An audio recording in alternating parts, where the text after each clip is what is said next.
Assalamualaikum, my dear students. My name is Salman Riaz. Today we will discuss lipids, its chemistry and its beautiful concepts. आज जो हमारा topic है वो है lipids. Lipids के बारे में हम देखेंगे कि क्या होते हैं लिपिड्स, फैट्स क्या होती हैं, हमारी बॉडी में फैट्स का क्या किरदार है, जो ऑर्गेनिक कंपाउंड्स हैं लिपिड किस तरह के हैं। लिपिड्स आर ऑर्गेनिक कंपाउंड्स हैं मतलब कार्बन और हाइड्रोजन और इसके डेरिवेटिव हैं ये compounds that are insoluble in water, पानी में हल पजीर नहीं होते, but are soluble in organic solvents. लेकिन ऑर्गेनिक सॉल्वेंट जैसे कि क्लोरोफॉर्म है, एसीटोन है, बेंजीन है, इस तरह के जो ऑर्गेनिक सॉल्वेंट्स होते हैं इनके अंदर लिपिड्स जो हैं वो सॉल्युबल हैं, जैसे अल्कोहल है, ईथर है, बेंजीन है। आप केमिस्ट्री के अंदर एक वाइड रेंज पढ़ोगे ऑर्गेनिक कंपाउंड्स की, तो उसमें ऑर्गेनिक सॉल्वेंट्स जो होंगे उनमें लिपिड सॉल्युबल होंगे। They are composed of glycerol and fatty acid. ये ग्लिसरॉल और फैटी एसिड पर मुश्तमिल है। ग्लिसरॉल इज एन अल्कोहल, एक अल्कोहल होता है हैविंग 3 कार्बन, जिसमें 3 कार्बन एटम होते हैं। Each carbon has a hydroxyl group, her carbon के पास एक हाइड्रोक्सिल ग्रुप होता है। जैसे आप देखो यहाँ 3 कार्बन नंबर 1 2 3 है और इन हर कार्बन के साथ एक एक हाइड्रोक्सिल ग्रुप अटैच है। बाकी वैलेंसी पूरी करने के लिए हमने इसके साथ हाइड्रोजन अटैच किया है। ये एक टिपिकल स्ट्रक्चर है ग्लिसरॉल का। नेक्स्ट मूव करें तो फैटी एसिड्स क्या हैं।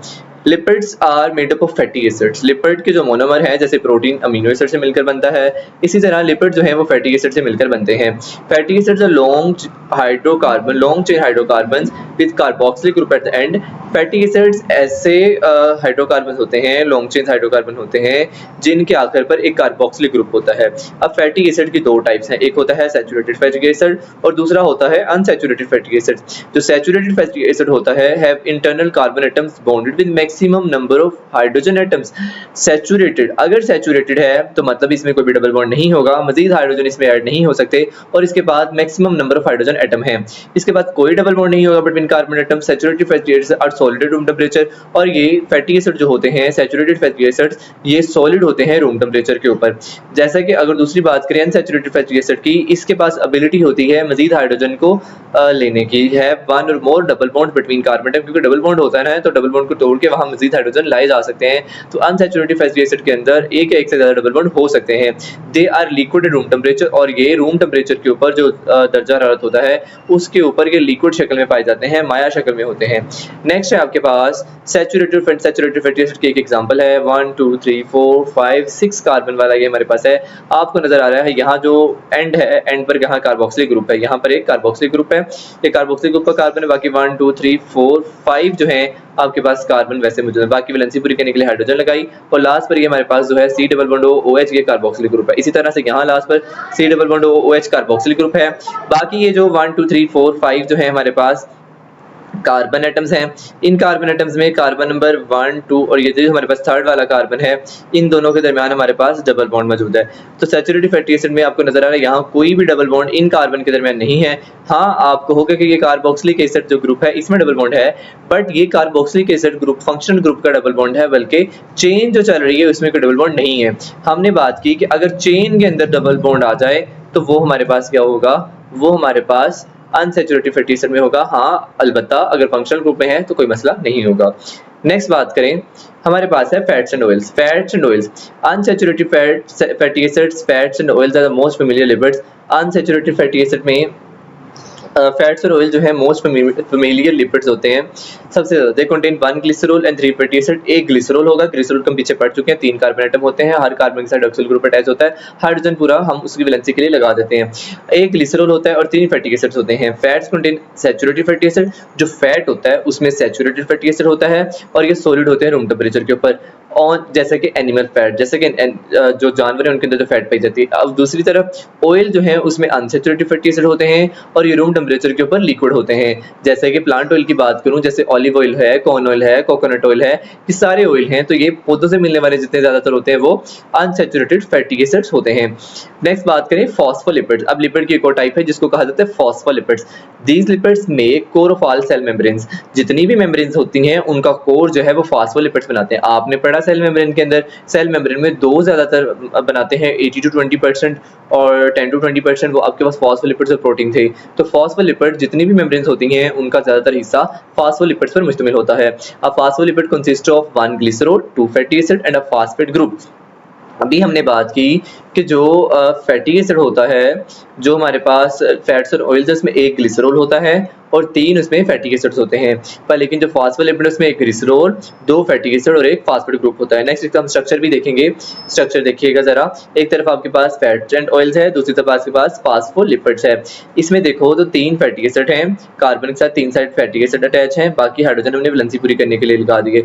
और इस फॉस्फोलिपिड्स में 2 फैटी एसिड, एक फास्फेट ग्रुप है, बाकी हाइड्रोजन हमने कार्बन की वैलेंसी को पूरा करने के लिए लगा दिए। आपको पता है कार्बन के 4 बाजू होते हैं, 1 2 3 4, मतलब कि 4 बॉन्ड बना सकता है मैक्सिमम। तो ये 4 बॉन्ड बनाने के लिए फैटी एसिड के एक साथ बन गया और एक कार्बन के साथ 2 हो गई, बाकी हाइड्रोजन लगा दें जो भी इसकी वैलेंसी पूरी करने के लिए। तो 2 फैटी एसिड, एक फास्फेट ग्रुप अटैच होगा थर्ड कार्बन के साथ, बाकी हमने जो लगाए हैं वो वैलेंसी को पूरा करने के लिए। नेक्स्ट है सोर्सेज क्या हैं लिपिड्स के। Sources of lipids from animals are, जो जानवरों से मिलेगा वो मीट है, डेयरी प्रोडक्ट्स हैं, डेयरी प्रोडक्ट्स से मुराद जैसे दूध है, दही है, मक्खन है, ये सारी हमारे पास फैटी एसिड की लिपिड्स के सोर्सेज हैं। While the sources of lipids from plants से जो सोर्सेज हैं वो नट्स हैं, सीड्स हैं, ऑलिव ऑयल है, नट्स का आपको बेहतर पता है, बीज हैं, ऑलिव ऑयल है, ये सारे हमारे पास पौधों से हैं। Plants synthesise oil and store them in seeds, जो प्लांट्स हैं वो अपने ऑयल को प्रोड्यूस करते हैं और उसको सीड्स की शक्ल में स्टोर कर लेते हैं। जैसा कि आपके पास सनफ्लावर ऑयल है, सूरजमुखी का तेल है, कोकोनट ऑयल है, खोपे का तेल जिसको आप कहते हो, खोपरे का तेल कहते हो, उसके ग्राउंडनट ऑयल है और कॉर्न ऑयल है, ठीक है। उसके बाद इसके फंक्शंस क्या हैं, बेसिक जो सबसे ज्यादा चीज इंपॉर्टेंट है कि आखिर लिपिड जरूरी ही क्यों है, पढ़ना ही क्यों है हमने इसको। Lipids are most energy rich biomolecule, सबसे ज्यादा जो एनर्जी स्टोर होती है वो लिपिड्स में होती है। फर्स्ट वन आपने कार्बोहाइड्रेट पढ़ा, आपने प्रोटीन पढ़ा, उसके बाद लिपिड है। सबसे ज्यादा एनर्जी जो होती है वो लिपिड्स के अंदर स्टोर होती है। They serve as long term energy reserve in the form of fats in the adipose tissue.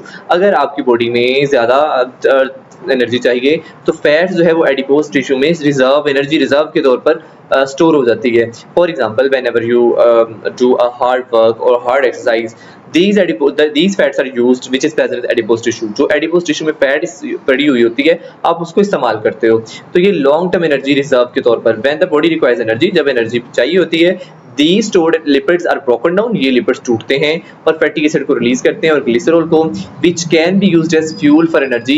और ये जो फैटी एसिड जो ग्लिसरॉल है इसको आप एज एनर्जी फ्यूल के तौर पर यूज करोगे। लिपिड्स एसेंशियल कंपोनेंट्स, सबसे मेन बात, सेल मेम्ब्रेन के जो एसेंशियल कंपोनेंट है वो लिपिड्स होते हैं। और लिपिड्स में भी कौन सी type, phospholipids basically main type. Lipid bilayer आपने पढ़ा है उस स्ट्रक्चर्स के अंदर। उसके बाद लिपिड्स एक्ट एज इंसुलेटर का काम करते हैं। इंसुलेटर जो मोटे बंदे होते हैं, हमने सुना है कि उनको गर्मी कम लगती है, उनको सर्दी कम लगती है, क्यों? क्योंकि उनमें उन चर्बी फैट इतना ज्यादा है, लिपिड इतनी ज्यादा मिकदार में है कि वो उनको सर्दी लगने नहीं देता और उनको गर्मी भी ज्यादा लगती है क्योंकि इंसुलेट कर रहा है उनकी बॉडी को, उनकी बॉडी की जो हीट है उसको बाहर रिलीज नहीं होने दे रहा है, इसलिए बॉडी में ही सारी की सारी हीट रहती है और इसलिए उनको गर्मी ज्यादा लगती है। एंड प्रोटेक्ट वाइटल ऑर्गन्स, और जब जाहिर बात है उनके जो आपके अहम अज़ा हैं उनके गिर्द एक लेयर बन जाएगी फैट्स की, तो वो उसको प्रोटेक्ट भी करेगी। For example adipose tissue surrounding organs provide cushioning and heat insulation. देखो कि जो ऑर्गन्स एडिपोज टिश्यू के जिन ऑर्गन्स के बाहर होगा तो उसको क्या करेगा, उसको कुशनिंग भी देगा और उसको प्रोटेक्ट करेगा और हीट इंसुलेशन भी प्रोवाइड करेगा। ना बाहर की हीट अंदर जाने देगा और ना अंदर की हीट बाहर जाने देगा। उसके बाद some lipids help in synthesis of hormone, कुछ लिपिड्स सिंथेसिस ऑफ हार्मोन में भी काम आते हैं, जैसे कि स्टेरॉइड हार्मोन्स। स्टेरॉइड हार्मोन्स वो लिपिड्स होते हैं जो कि स्टेरॉइड हार्मोन्स लिपिड से डिराइव होते हैं। कुछ हार्मोन्स ऐसे होते हैं जो लिपिड से डिराइव होते हैं, जैसे कि cholesterol. Lipids help in the absorption of fat soluble vitamins. Attack के नाम से इसको आपने याद करने हैं, ADEK। ये ऐसे विटामिन्स होते हैं जो कि फैट सोल्युबल है और कुछ विटामिन वाटर सोल्युबल होते हैं। वाटर सोल्युबल विटामिन में विटामिन C आता है, विटामिन B आता है, जबकि फैट सोल्युबल विटामिन में अटैक के नाम से याद रखोगे तो विटामिन A, D और E और K आता है। डाइजेस्टिव सिस्टम में ये फैट सोल्युबल विटामिन से। स्टूडेंट्स ये था हमारे पास छोटा सा टॉपिक लिपिड्स का। I hope so you have the better understanding of this topic. If you have any question feel free to make comment in the comment section below. Inshallah I'll be there to answer for your questions. Meet you in the next video. Okay, Allah Hafiz.